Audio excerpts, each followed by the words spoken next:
Assalamualaikum warahmatullahi wabarakatuh. Hari ini kita akan membahas materi tentang plos, di mana plos adalah bunga, merupakan bagian tanaman berupa bunga. Kebanyakan simplicia dibuat dari bunga yang masih kuncup.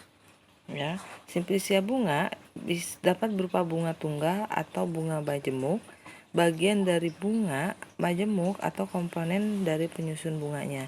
Jadi simplicia bunga itu bisa dari bunga tunggal atau bunga majemuk atau bagian dari bunga majemuk atau komponen penyusun bunga.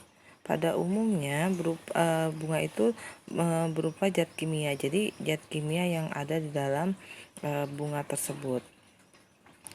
Ini ada menurut Wijaya tahun 2007, bunga atau plos adalah modifikasi daun yang berubah fungsi menjadi alat reproduksi pada tumbuhan. Jadi dia mengatakan bahwa bunga itu adalah modifikasi daun yang berubah fungsi menjadi alat reproduksi. Selain itu juga menurut Sakio tahun 2008, bunga atau plos adalah organ penting bagi tumbuhan karena di dalamnya terdapat alat perkembangbiakan. Selain itu juga kita akan membahas gimana cara mendapatkan bunga, ya, jadi dengan cara dipanennya itu pada saat bunga masih kuncup sebelum mekar. Jadi bunga simplicia yang akan kita gunakan itu bukan pada saat bunga sudah mekar, tetapi pada saat bunga masih kuncup atau sebelum mekar. Sekarang kita akan bahas simplicia. Ada beberapa simplicia yang berasal dari tanaman. Yang pertama adalah Caryophylliplos. Nama lainnya adalah cengkeh, ya. Nama tanaman asalnya adalah Eugenia Caryophyllus Spreng. Dia dari keluarga Myrtaceae. Zat berkhasiatnya itu dia mengandung minyak atsiri yang mengandung eugenol, zat berupa damar yang tidak berasa, zat hablur berupa jarum yang disebut karyopilin, zat penyamak, dan gom. Persyaratan kadarnya, biasanya kadar minyak asidnya itu tidak kurang dari 15%. Penggunaannya itu sebagai stimulansia, obat mulas, penghilang rasa mual dan muntah.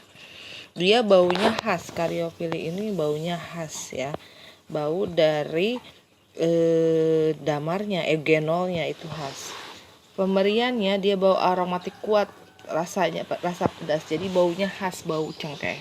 Bagian digunakan adalah bunga yang masih kuncup. Jadi ini kalau kalian lihat gambar, ya, yang masih segar itu ada bunga yang sudah mekar. Jadi kita ambil itu bukan yang sudah mekar tapi yang masih kuncup.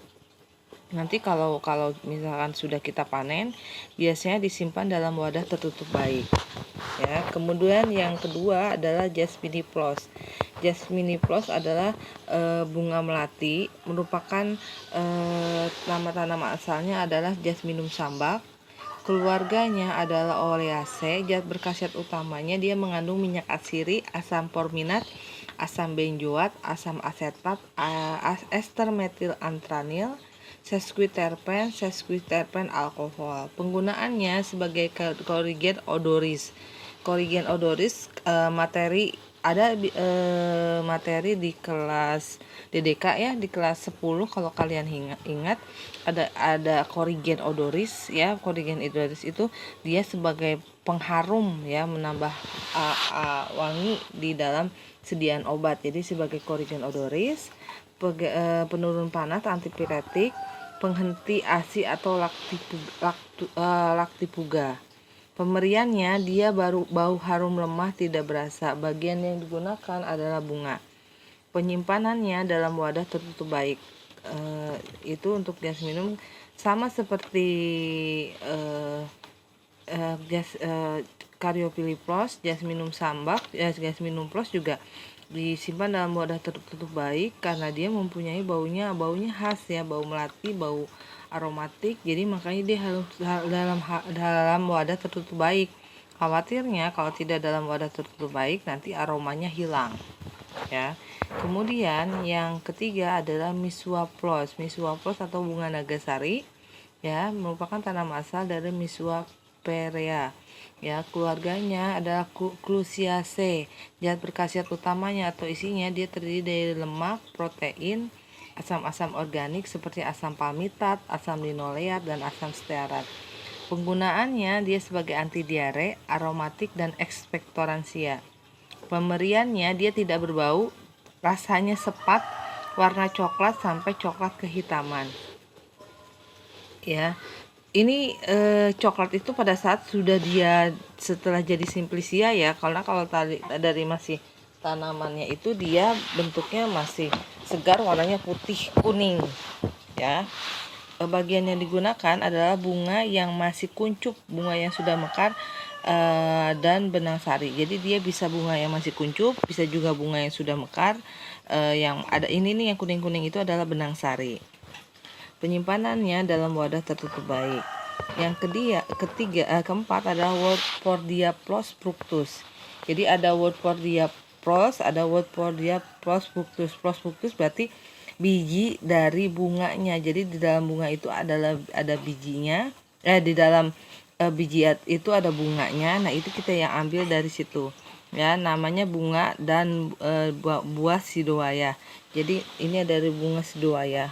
Ya, ini bentuknya khas ya, bunga sidowaya itu bunganya bentuknya khas, berasal dari tanaman asal Wartbordia fructicosa atau Wartbordia floribunda.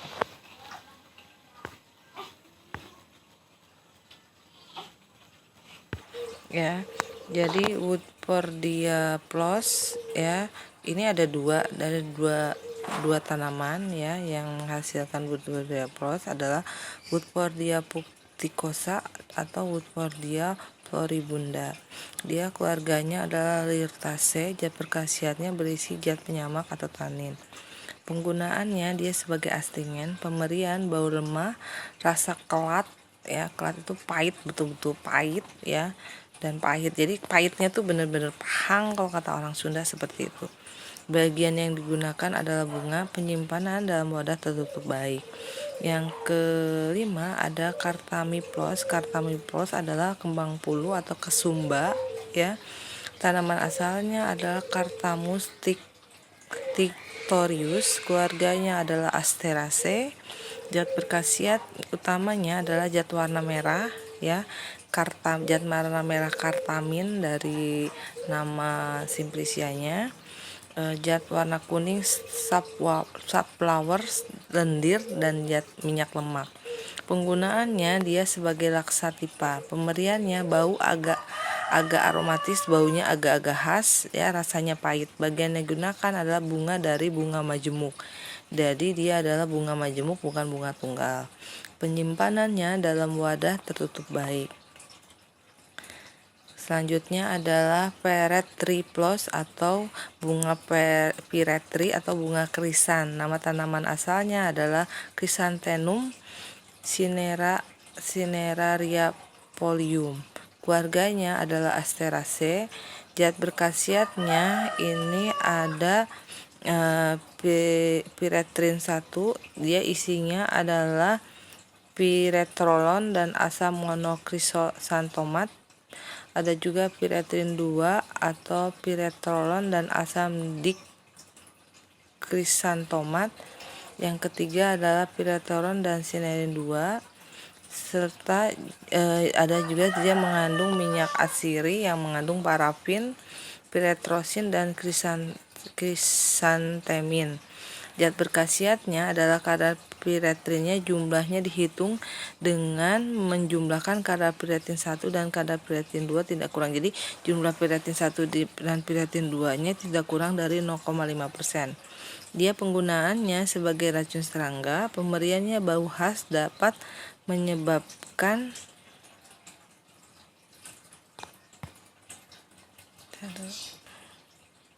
bau khas ya. Terus yang selanjutnya adalah Pukerimae plos. Nama tanaman lainnya adalah kembang merak ya.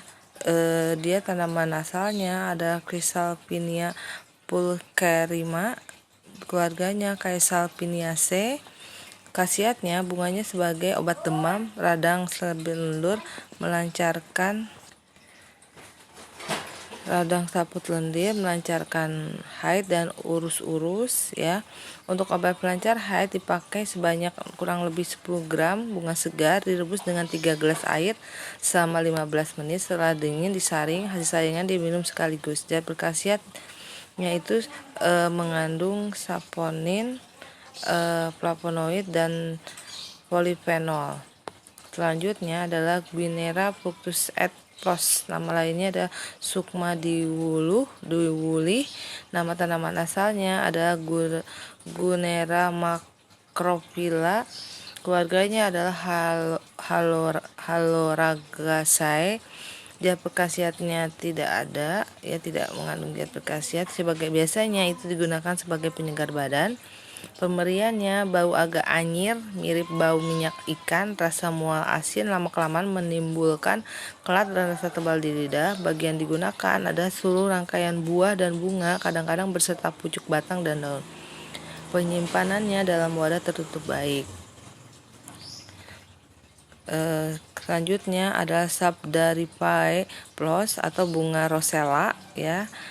Nama tanamannya asal adalah Hibiscus sabdanipa. Keluarganya adalah Malvaceae. Penggunaan sebagai antioksidan, pencegah pengapuran tulang, penghambat penuaan dini, memperlambat menopause dan mengurangi dampak negatif nikotin. Zat berkhasiatnya bunga rosella banyak mengandung kalsium, vitamin C, D, B1, B2, magnesium, omega 3, beta karoten dan 18 asam amino esensial untuk tubuh. Di antaranya Cyneda nigrina. Tiap 100 gram kelopak rosella akan mengandung 260 sampai 280 mg vitamin C, vitamin B1, B2. Kandungan vitamin cyanidanya 3 kali lipat dari anggur hitam, 9 kali lipat dari jeruk citrus, 10 kali lipat lebih besar dari buah belimbing. Jadi begitu banyak ya pengandung vitaminnya untuk bunga rosella ya. Yang terakhir adalah Rosae Plos atau bunga mawar. Dia tanaman aja asalnya adalah Rosa sinensis, keluarganya Rosaceae. Penggunaannya sebagai nyeri haid tidak teratur, radang sendi. Khasiatnya dan manfaatnya untuk obat nyeri haid biasanya bunga mawar segarnya sebanyak 15 gram. Dicuci, direbus dengan 200 ml air hingga mendidih selama 15 menit, dingin dan saring, kemudian minum sekaligus. Obat radang sendi, obat mawar segar sebanyak 60 gram, dicuci, direbus dengan 400 ml air sampai mendidih selama 15 menit, dinginkan, disaring. Dicuci, direbus dengan 400 ml air sampai mendidih selama 15 menit, dinginkan dan disaring. Hasil saringannya diminum sekaligus. Itu pemaparan tentang plos, hanya beberapa ya tanamannya, bahkan ada yang tidak mengandung zat berkhasiat sekaligus, tapi dia biasanya sih Simplicia itu digunakan berdasarkan turun-temurun gitu. Jadi memang berdasarkan data empiris, makanya dia digunakan sebagai Simplicia. Nah, sekian untuk materi plos, kurang lebihnya mohon maaf.